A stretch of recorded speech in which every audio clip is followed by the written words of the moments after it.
اعوذ باللہ من الشیطان اللعین الرجیم بسم اللہ الرحمن الرحیم حمد و ثنا صلی اللہ جل شانہ کی جو لائق حمد و ثنا ہے، اور درود و سلام ان ذوات مقدسہ پر جو لائق درود و سلام ہیں، اور نفرت و لعنت ایسے لوگوں پر جو لائق نفرت و لعنت ہے۔ مومنین کرام، آج روٹین سے ہٹ کر ایک گفتگو آپ کی خدمت میں پیش کرنے جا رہے ہیں۔ تقریباً ایک دن پہلے میں نے ایک سید ہیں، سید علی الحسن نقوی صاحب، یہ انجینئر صاحب کے پاس بھی اکثر ہوتے تھے، سوالات یہ کرتے تھے، ان کی آواز سے پتہ چلتا ہے کہ یہ وہ تھے، اکثر سوال کرتے رہتے تھے۔ اور ان کی ایک ویڈیو دیکھی انہوں نے کہ اپنے آپ کو امامت کے عنوان پہ، بالخصوص جو 12 ائمہ علیہم السلام کے پر ایمان اور اپنے عقیدے کا اظہار کر رہے تھے اس دن، کہ جو احادیث رسالت مآب ہیں، میں نے بڑی اس پہ جستجو کی ہے، لیکن وہ سوائے ان ہستیوں کے ان احادیث پہ پورا کوئی اتر ہی نہیں سکتا۔ چلیں، یہ تو ایک اپنی جگہ پہ، خدا ان کو بھی ہم سب کو بھی توفیق دے کہ ہم صحیح معنوں میں محمد و آل محمد کے نقش قدم پہ صحیح چل سکیں اور ان کی پیروی کر سکیں۔ لیکن ایک ویڈیو ان کی پھر میں نے انہی کے چینل پہ میں نے سنی، جس میں وہ جناب انجینئر محمد علی مرزا صاحب کے متعلق بیان فرما رہے تھے کہ وہ کہتے ہیں کہ یا علی مدد کے حوالے سے، چونکہ یہ بہت بنیادی مسئلہ ہے، تو یا علی مدد کے عنوان سے میں چاہتا ہوں کہ ایران کے اندر ایک آیت اللہ لیول کی شخصیت آیت اللہ حسین ملانی، غالباً یہ نام لے رہے تھے، اور وہ تمام مراجع عظام کے نمائندہ ہیں، یعنی جتنی مرجعیت ہے انہوں نے مناظرہ میں اپنا نمائندہ ان کو مقرر کر رکھا ہے۔ تو ہم چاہتے ہیں، چونکہ ہمارے دلائل بہت مضبوط ہوں گے، تو ہم چاہتے ہیں کہ ہماری بات ان سے ہو۔ اور ان کے ساتھ ایک شیعہ مولانا صاحب کا بھی نام لے رہے تھے، وہ کہہ رہے تھے کہ شیعہ محقق جناب علی روحانی صاحب، وہ بھی کہتے ہیں کہ میں نے بھی بڑی جستجو کی ہے اس پہ، تو میں بھی ساتھ ہوں، میں انجینئر محمد علی مرزا صاحب کے ساتھ، چونکہ یا علی مدد کہنا ہے، ہم اس حوالے سے ہم بات کرنا چاہ رہے ہیں۔ یہ بقول ان کے، میں نے علی روحانی صاحب کی خود گفتگو تو نہیں اس طرح کی سنی، لیکن چونکہ ظاہر ہے انہوں نے ان کو سنی ہوگی، تو اس بنا پہ انہی کا نام لے رہے ہیں، باقی تو کسی کا نام نہیں لے رہے۔ تو اس حوالے سے یہ عرض کرنا ہے کہ ساتھ انہوں نے یہ بھی کہا کہ جناب انجینئر محمد علی مرزا صاحب نے ایک شرط یہ رکھی ہے کہ صرف مراجع عظام کا تقرر کرنا ان کے لیے کافی نہیں ہوگا، پاکستانی قیادت جو ہے علامہ سید ساجد علی نقوی صاحب، وہ بھی کہیں کہ یہ ہمارے نمائندہ ہیں، وہ جو ایران میں قم میں ہیں، آیت اللہ حسین ملانی۔ تو کیا کہ اس کے بعد چونکہ میرے دلائل اتنے مضبوط ہوں گے کہ ان کا سامنا کوئی نہیں کر سکے گا، تو اس بنا پہ جب ظاہر ہے جب ان ہار جائیں گے مناظرہ، تو پھر اور لوگ کہیں نہ آ جائیں کہ جی ہم ہمارے ساتھ کرو، جی ان کے ساتھ کرو، تو اس بنا پہ یہ بھی مطلب تقرر کر دیں ان کا اپنا نمائندہ کہ صرف اس موضوع میں، اس انہوں نے باقی میں نہیں، یہ ساری گفتگو ان کی ہے۔ اور ساتھ جناب مولانا علی روحانی صاحب کے حوالے سے بھی جناب سید علی الحسن نقوی صاحب فرما رہے تھے کہ وہ بھی ساتھ ہوں گے، یعنی شیعہ عالم کی طرف سے نہیں، بلکہ انجینئر محمد علی مرزا صاحب کے ساتھ مل کر شیعہ آیت اللہ کے ساتھ مناظرہ کریں گے۔ اچھا، آپ سے عرض کرنا چاہتا ہوں کہ یہ بتائیں، جب مراجع عظام نے کسی کا تقرر کر رکھا ہے، تو اس کے بعد تو باقی کسی اور کا ساتھ اس کو مشروط کرنا، یہ تو ایک بالکل لغو سی بات لگتی ہے کہ جہاں سے بھی ہو جائے۔ دوسری بات یہ ہے کہ اگر فرض کریں مثلاً یہ ہو جاتا ہے، تو آپ کی کس کی طرف سے تقرری ہوگی؟ ہمیں بھی تو چاہیے نا، ادھر سے تو آپ اتنی بڑی گارنٹی مانگ رہے ہیں، تو جناب آپ کس کے نمائندہ ہیں؟ دونوں۔ اور پھر جناب علی روحانی صاحب تو اپنے آپ کو شیعہ کلیم کر رہے ہیں، تو وہ کس عنوان سے ان کے سامنے بیٹھیں گے؟ ہمیں بھی تو چاہیے نا کہ صرف آپ کو تو تقرری چاہیے کہ پاکستانی قیادت جو ہے علامہ سید ساجد علی نقوی صاحب وہ کریں، مراجع عظام نے پہلے سے کر رکھا، آپ کی تقرری کون کرے گا؟ اچھا، دوسری بات یہ، آپ دونوں کس کی نمائندگی کریں گے؟ ہمیں بھی تو چاہیے نا کہ آپ صرف اکیلے ہی اٹھ کے تو دونوں مطلب یہ کر رہے ہیں۔ دوسری بات یہ عنوان کوئی 10 منٹ میں یا آدھے گھنٹے میں تو ختم ہونے والا نہیں ہے۔ اگر وہ فرض کریں کہ مناظرہ ہو جاتا ہے تو وہ آپ کو لے جائیں گے، فرض کریں، اور ہوگا، یہ میں آپ کو ابھی سے بتا رہا ہوں، اگر مناظرہ ہوا تو منطقی بحث آئیں گے، اس میں وجود کا موضوع زیر بحث آئے گا، اور وہ موضوع ہے فلسفہ کا، فلسفی بحث آئیں گی، اصول الفقہ کی بحث اس میں ضرور آئیں گی، چونکہ میں بھی ایک طالب علم ہوں، میں سمجھتا ہوں ان عناوین کو، تو یہ تو ابحاث آئیں گی۔ تو کیا آپ منطقی ابحاث کر لیں گے؟ آپ پڑھے ہیں؟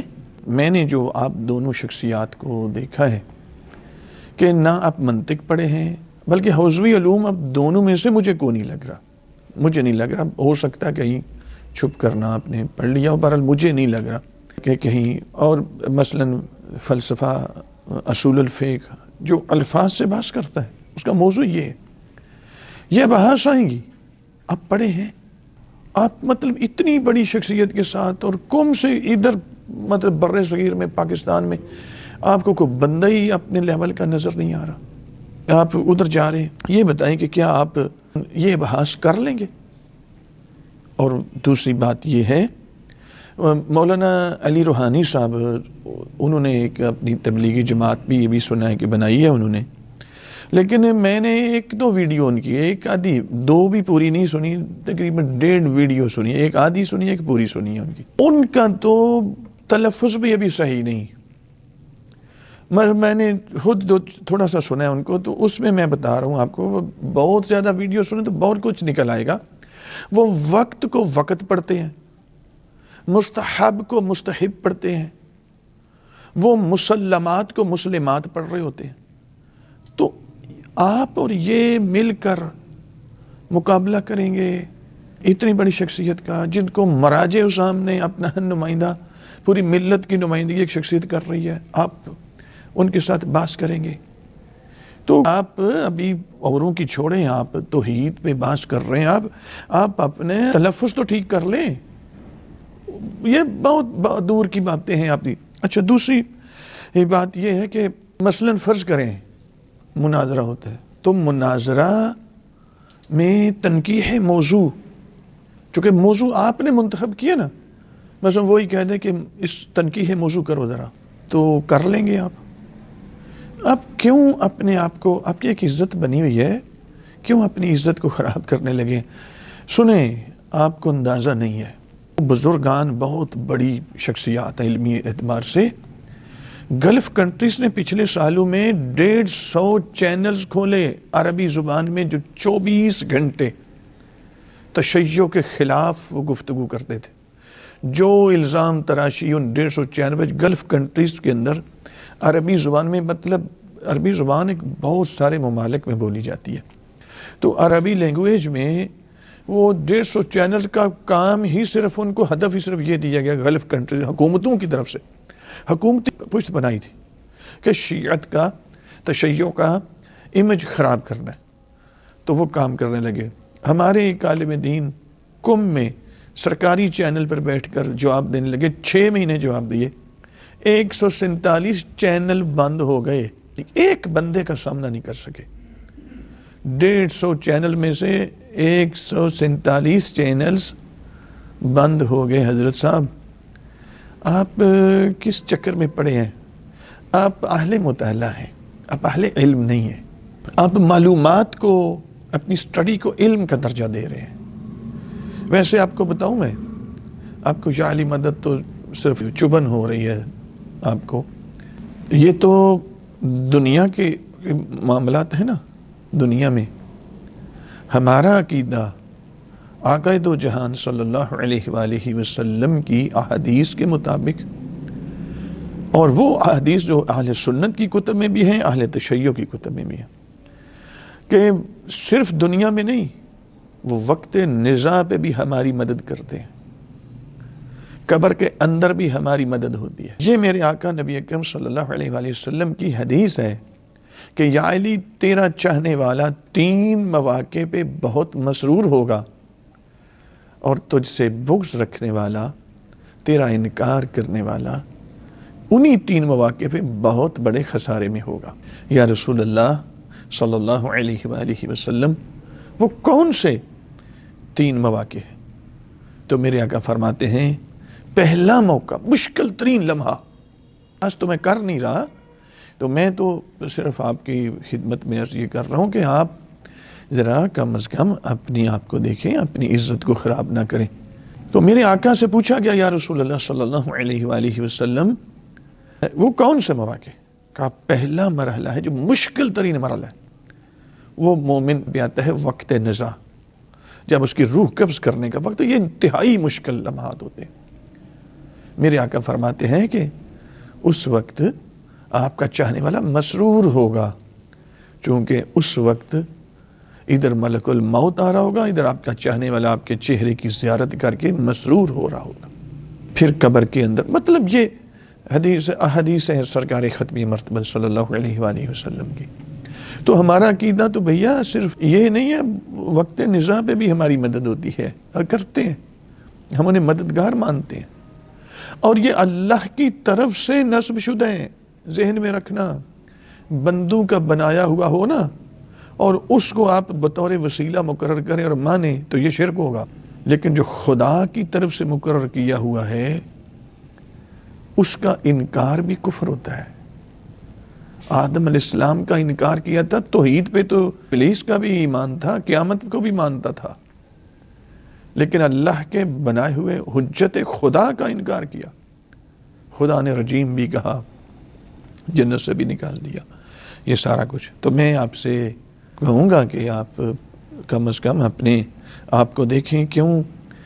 مجھے یاد ہے، میں اس وقت تو یعنی خود تو میں نے نہیں دیکھا وہ مناظرہ، منڈی بہاؤالدین کے ساتھ ایک جگہ ہے سہاوا، وہاں پہ تاج الدین حیدری صاحب نے ایک مناظرہ کیا تھا۔ وہاں ایک گھر مسکین سا ایک مومن تھا، اکیلا گھر شیعہ کا، تو پورا قصبہ جو تھا وہ شیعہ نہیں تھا، غیر شیعہ تھا۔ تو وہاں پہ کوئی تقریباً 100 مولانا صاحب آئے، مناظر تو ادھر ایک ہی تھے لیکن ان کے ساتھ کافی سارے مولانا صاحب آئے۔ 2 مناظرے ہوئے تھے وہاں پہ، 2 مناظروں کی وجہ سے آج وہ صحابہ کی جو منڈی بہاؤالدین کے ساتھ والا صحابہ ہے، میں اس کی بات کر رہا ہوں، زیادہ آبادی محمد والے محمد کے مذہب پہ ان مناظروں کی وجہ سے ہوئی تھی۔ تو بھائی آپ کم از کم اتنا دیکھیں۔ اور پھر جب مناظرہ ہو رہا تھا تو ایک اٹھے اور کہنے لگے کہ میں ذرا، اس وقت وہ واش روم نہیں ہوتے تھے، بہت پرانی بات ہے، تو انہوں نے وہ برتن پکڑا پانی کا، وہ کماد میں نے کہا خود وہاں سے باہر نکل گئے، پھر دوسرے اٹھے، پھر تیسرے اٹھے، تو اس طرح سارا ہی خالی ہو گیا، رہ گئے سب شیعہ مناظر ادھر۔ تو وہاں پہ پھر یہ بہت بڑی تعداد میں لوگ شیعہ ہوئے تھے، تو کہیں ایسا نہ ہو کہ ان کو تو طہارت ہوئی تھی، کہیں معذرت کے ساتھ آپ نہیں نہ نکل جائے تو مشکلات تو ہوں گی نا۔ اس لیے میں آپ سے کہ کم از کم اپنی حیثیت کو دیکھیں۔ پاکستان میں بہت لوگ ہیں بیٹھے ہوئے، ان میں سے کسی کے اگر آپ کا علم مثلا ابو میں رہ رہا اور حد سے بڑھ چکا ہے، تو آپ پاکستان میں بہت بڑے بڑے لوگ بیٹھے، یہاں پہ کسی کے ساتھ آپ طے کر لیں اور یہاں پہ مطلب آپ اپنی بات کر لیں، بڑھاس اپنی نکال لیں آپ دونوں۔ میں آپ کو بتاؤں، میں خود پرسنلی مطلب اگر وہ آنا بھی چاہے، میں اگر میری رسائی ہوئی نا تو مجھے پتہ چلا بار وقت، تو میں نہیں خود انہیں آنے دوں گا۔ کیوں؟ اس لیے کہ یہ توہین ہے۔ جن لوگوں کا تلفظ ٹھیک نہیں ہے، حوزوی علوم کے قریب تک نہیں گئے، وہ اتنی بڑی شخصیت کے ساتھ مناظرہ کی تعریف ہی صادق نہیں آتی بھیا آپ پر۔ اس پہ دونوں کا ہم پلہ ہونا ضروری ہے۔ آپ ہم پلہ ہیں ان کے۔ میں آخر میں کروں گا کہ کم از کم اپنی حیثیت کو دیکھنا چاہیے۔ اللہ تعالی ہمیں صحیح معنوں میں اپنے عقائد پہ عمل پیرا ہونے کی توفیق عطا فرمائے اور ہمارے ایمان کی خدا حفاظت فرمائے۔ صلی اللہ علیہ خیر خلقہ۔